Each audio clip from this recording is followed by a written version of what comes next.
والصلاة والسلام على سید الانبیاء والمرسلین اما بعد اعوذ باللہ من الشیطان الرجیم بسم اللہ الرحمن الرحیم یا ایہا الانسان ما غرک بربک الکریم صدق اللہ مولانا العظیم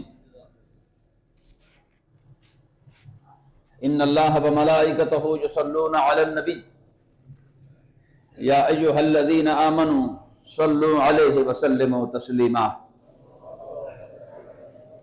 محبت کے ساتھ درود پاک۔ اللہم صل علی سیدنا محمد وعلی آل سیدنا ومولانا محمد مبارک وسلم۔ الصلاۃ والسلام علیک سیدی یا رسول اللہ، الصلاۃ والسلام علیک سیدی یا حبیب اللہ، وعلی آلک واصحابک سیدی یا شفیع المذنبین۔ نبی مکرم صلی اللہ تعالی علیہ وسلم کا فرمان مبارک ہے کہ درود پاک سے اپنی محفلوں کو زینت دو میرے نام سے۔ درود پاک پڑھا کرو، تمہاری مجلسوں پر اللہ برکتوں کا نزول فرمائے گا، رحمتوں کا نزول فرمائے گا۔ محبت کے ساتھ درود پاک ایک دفعہ پڑھیے۔ اللہم صلی علی سیدنا محمد وعلی آل سیدنا ومولانا محمد مبارک وسلم۔ احباب ذی وقار، رب ذوالجلال کا لاکھ لاکھ شکر ہے جس کی توفیق سے اس وقت میں اور آپ اس خوبصورت ماحول میں اللہ کے گھر میں جمع ہیں، اور یقیناً اللہ کی توفیق سے ہی جمع ہے۔ اللہ کریم میری اور آپ سب کی حاضری اپنی جناب میں منظور فرمائے۔ اللہ کریم میری زبان پر حق جاری فرمائے۔ مابین خدا مجھے اور آپ کو خدا عمل کی توفیق عطا فرمائے۔ حضرات، فتنوں کا دور ہے، اور اس فتنوں کے دور میں اپنا ایمان بچانا بہت مشکل ہے۔ منافقت دن بدن بڑھتی جا رہی ہے۔ کسی بھی شعبے میں اگر آپ دیکھیں گے، سیاسی شعبہ ہو، مذہبی شعبہ ہو، معاشرتی شعبہ ہو، تجارتی شعبہ ہو، جو بھی شعبہ ہوتا ہے، ہر شعبے میں منافقت گھس آئی ہے، اور اس منافقت کی وجہ سے آج فی زمانہ آپ کے سامنے ہے کہ ہر شخص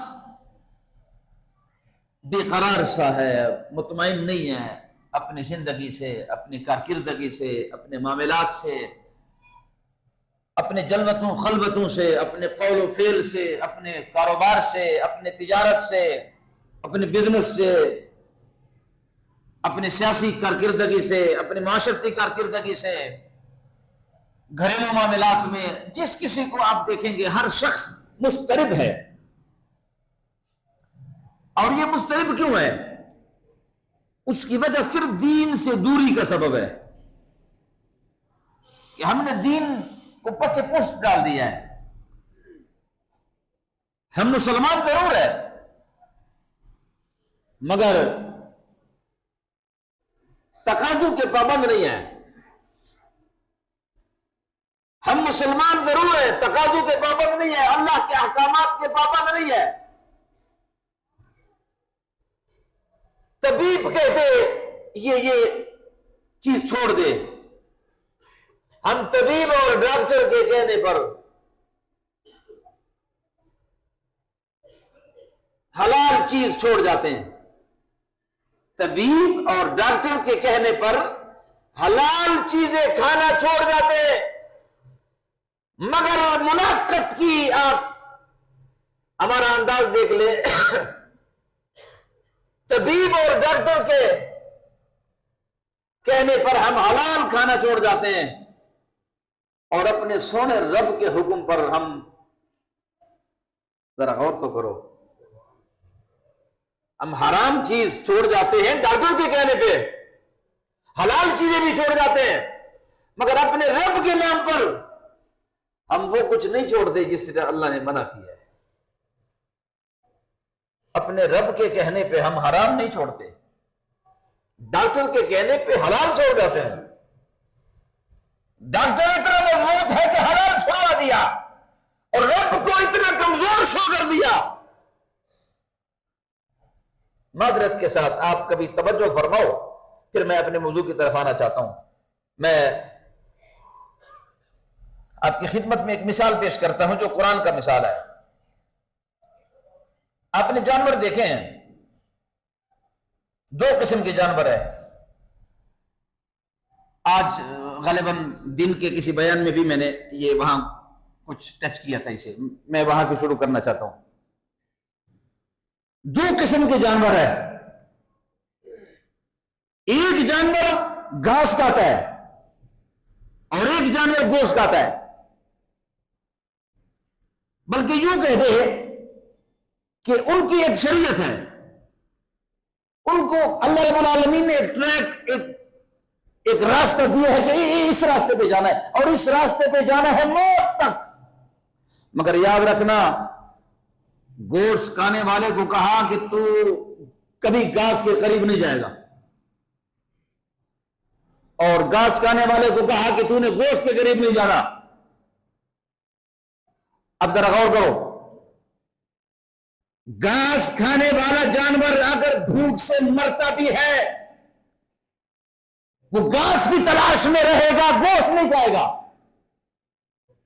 اب گوشت دے دیں اس کو، بالکل فرائی دے دیں، بڑا خوبصورت قسم کا، آپ تڑکا لگا کر اس کو دے دیں، مگر وہ کہے گا نہیں نہیں بابا، یہ میری فطرت نہیں ہے، میں نے گھاس کھانا ہے، گوشت سے اللہ نے مجھے منع کیا ہے۔ ایک خاموش آواز دیتا ہے کہ تم یہاں گوشت کا ڈھیر بھی لگا دو گے، میں گوشت کی طرف دیکھوں گا بھی نہیں، اس لیے کہ میرے اللہ نے منع کیا ہے۔ کہہ دیا کرو یار،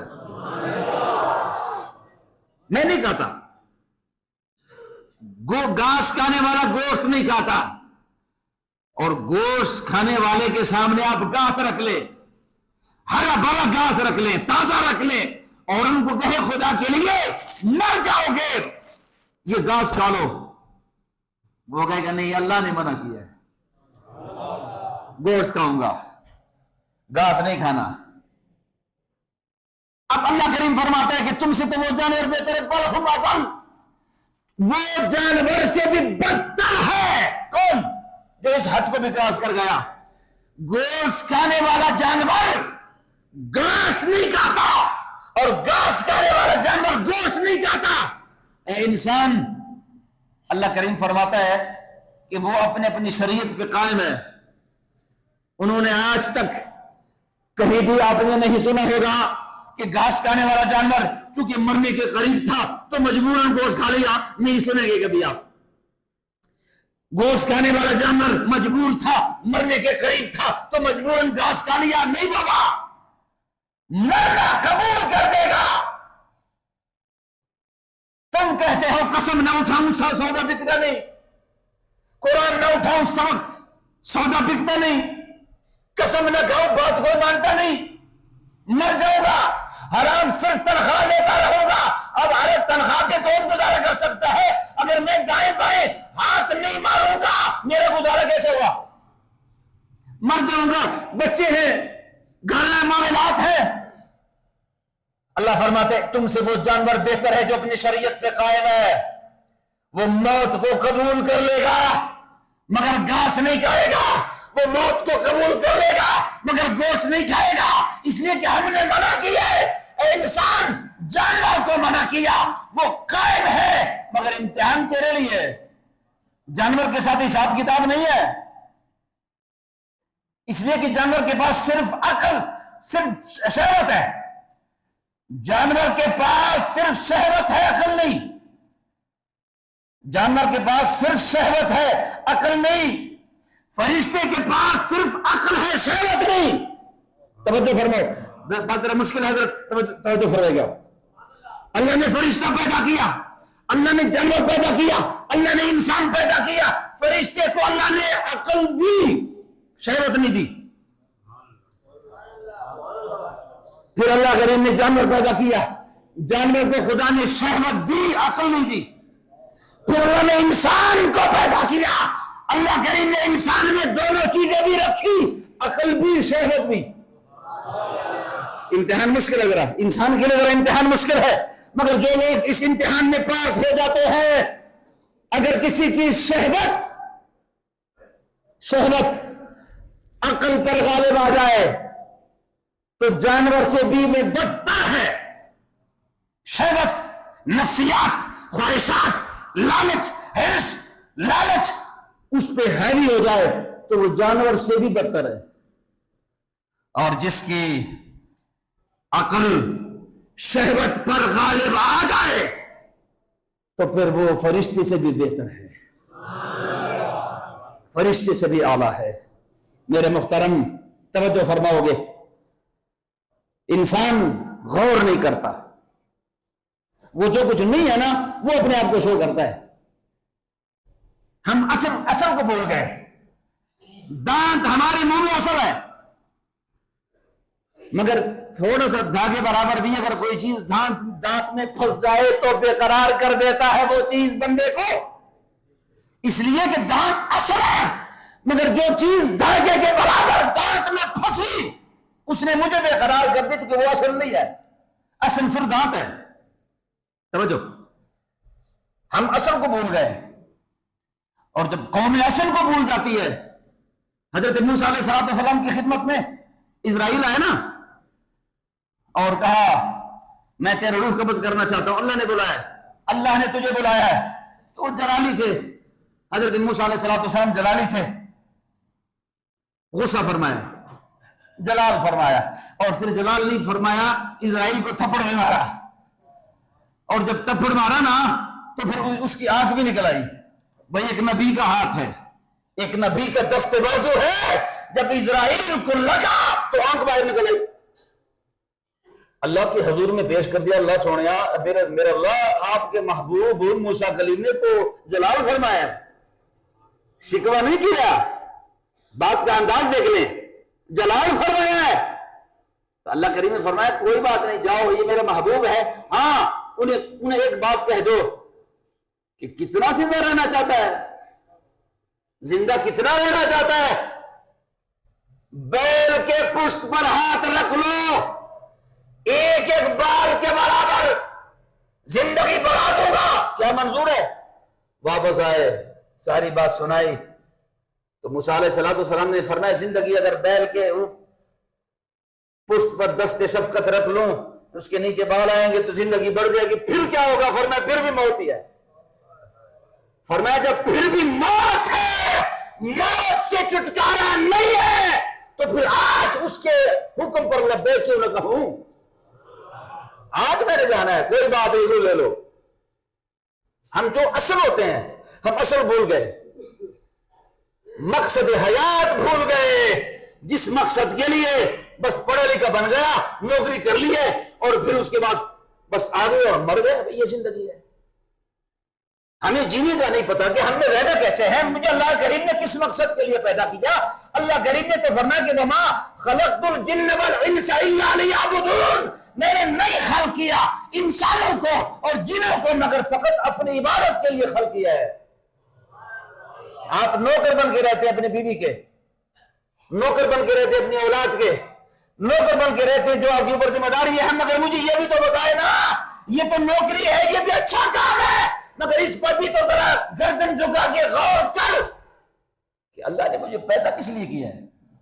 ان کی نوکری کے لیے گدھے کی طرح، جانور کی طرح صبح نکلا اور بیوی کے لیے، بچوں کے لیے نہ حرام دیکھا نہ حلال دیکھا، ہار دھار مار دھار کے کمائے، شام کو سو گئے. نہ نماز کا پتہ، نہ روزے کا پتہ، نہ حلال کا پتہ، نہ حرام کا پتہ، نہ بھائی کے حقوق کا پتہ، نہ بہن کے حقوق کا پتہ، نہ والد کے حقوق کا پتہ، نہ مسجد کا پتہ، نہ دین کا پتہ، نہ قرآن کا پتہ، نہ شریعت کا پتہ بابا. تو پھر اس سے تو بہتر وہ جانور ہے کہ صبح جاتا ہے کھا کے آ جاتا ہے اور صبح پھر چلا جاتا ہے. تو جانور اور انسان میں کیا فرق ہوا؟ انسان بندگی کرتا ہے، جانور بندگی نہیں کرتا. جانور تو بندگی نہیں کرتا، بندگی تو نے کر رہی ہے. حساب کتاب تیرے لیے ہے، جنت و دوزخ تیرے لیے ہے، حساب کتاب تیرے لیے ہے، معاملات تیرے لیے ہے. جنتوں کا حساب تو نے دینا ہے، خلوتوں کا حساب تو نے دینا ہے، راتوں کا حساب تو نے دینا ہے، جوانی کا حساب تو نے دینا ہے، اولاد کے حقوق، بیوی کے حقوق، سسر کے حقوق، یہ سارے حقوق تو آپ نے دینے ہیں. مگر آپ کچھ مان گئے اور کچھ بھول گئے. بیوی کا حق تمہیں یاد رہا، اولاد کا حق تمہیں یاد رہا، کمانا تمہیں یاد رہا، مگر بیوی بچوں کا حق یاد رہا. بھول گئے کس کو؟ خدا کو. خدا کا حق بھول گئے، بڑھا دیا. ایک شفٹ اٹھاتا تھا تو 2 کر لیے، 6 بجے تک نوکری کرتا تھا تو 10 بجے تک کر لیے اور ٹائم لگا لیا. ارے بابا، رزق اور ٹائم سے نہیں پڑتا. رزق کے پیچھے تم بھاگتے ہو، اللہ فرماتا ہے جس کے پیچھے تم بھاگتے ہو رزق تو میرے پاس ہے. واللہ خیر الرازقین تو میں ہوں. تم دکان بند نہیں کر سکتے. گاہک جو کھڑا ہے ایمان رکھو نا اس پر کہ جو کچھ میرے ماتھے پر اللہ نے لکھا ہے مل کے رہے گا. اس پر ایمان کیوں نہیں ہے؟ مجھے اس پر ایمان ہونا چاہیے کہ جو اللہ نے مجھے رزق دینا ہے وہ دینا ہی دینا ہے. اور اللہ کریم مجھ پر احسان نہیں کرتا، وہ اپنی کریمی کا صدقہ اللہ مجھے اپنی محنت کا صلہ نہیں دیتا، اپنے فضل سے دیتا ہے. رزق میرے تعلیم سے، میرے سورس سے، میرے برادری سے، میری نوکری سے، میرے بزنس سے رزق نہیں دیتا. رزق تو وہ اپنی کریمی کا صدقہ دیتا ہے. اللہ فرماتا ہے بزنس اور کاروبار اور نوکری کو تو ہم نے بہانہ بنا لیا ہے، اس کے پشت میں تو ہم خود ہی ہے، اس کے پیچھے تو ہم کریں. اس لیے کہ رزق تجھے دینا تھا تو کوئی نہ کوئی سبب بھی تو بنانا تھا نا. جس طرح ہم بارش برساتے ہیں تو بادل کو سبب بنا دیتے ہیں، بارش خود برساتے ہیں بادلوں کو سبب بنا دیتے ہیں، شفا خود دیتے ہیں، دوائی کو سبب بنا دیتے ہیں، پیاس خود بھی بجھاتے ہیں اور پانی کو سبب بنا دیتے ہیں، رزق خود دیتے ہیں. بزنس کاروبار اور نوکری کو بہانہ بنا دیتے ہیں. یہ تو بہانے ہیں، یہ سب کچھ تو میرے پاس ہے. اپنی حیثیت کو بھول گئے. تو کہاں جا رہا ہے؟ یا ایھا الانسان، کدھر جا رہا ہے؟ غور کرو، کہاں جا رہا ہے؟ ہم نے رسی تیری چھوڑ دی ہے، تو گناہوں میں لٹ پٹ پڑا ہے اور تو کہتا ہے شاید یہ میری اپنی کوئی عقل مندی ہے. نہیں بابا، رسی یہ ڈھیل تمہیں دی ہے، شاید تجھے خیال آئے. مخلوق کے سامنے کبھی تیرا پردہ کسی کو نہیں بتایا. جناب حضرت عثمان غنی رضی اللہ تعالیٰ عنہ فرماتے ہیں کہ اگر مخلوق کے عیب ایک دوسرے پہ ظاہر ہو جائے تو اللہ کی عزت کی قسم ہے کہ کوئی کسی کے قریب تک نہ بیٹھے. ہماری جنتیں، ہماری خلوتیں، ہمارا قول و فعل، ہماری زندگی اتنی تاریخ ہے. یہ کپڑوں نے تو، شلوار قمیص نے تو ہمارے جس طرح جسم کے عیب چھپائے ہیں،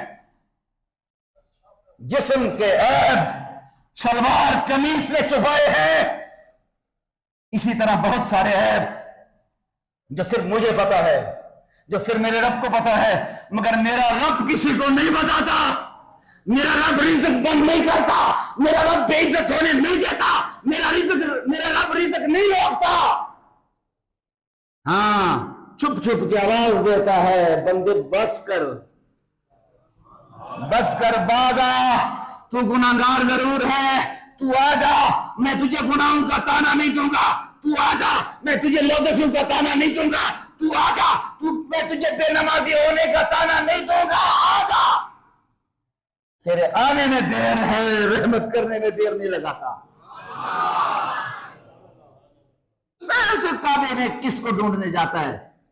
10 عمرے کر لیے، 5 عمرے کر لیے، 10 عمرے کر لیے، الحاج صاحب ہیں، مگر الحاج صاحب جھوٹ بھی تو بولتا ہے۔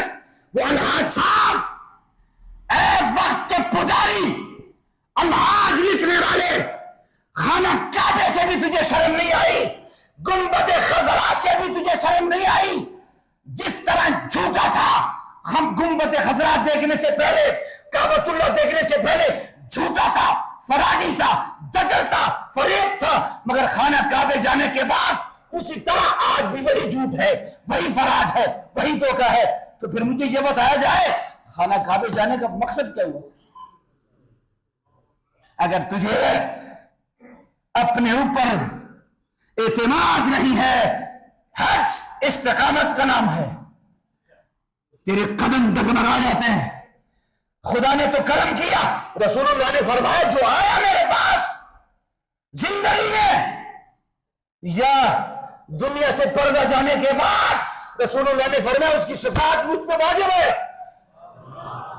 رسول اللہ نے تو تیرے لیے یہ اعلان کیا ہے، مگر تم اور ہم جو نہیں ہوتے وہ لوگوں کو دکھاتے ہیں۔ میرے محترم، ہم اصل بھول گئے۔ حضرت سیدنا فاروق اعظم رضی اللہ تعالی عنہ، اسے بڑا کوئی نیک تھا؟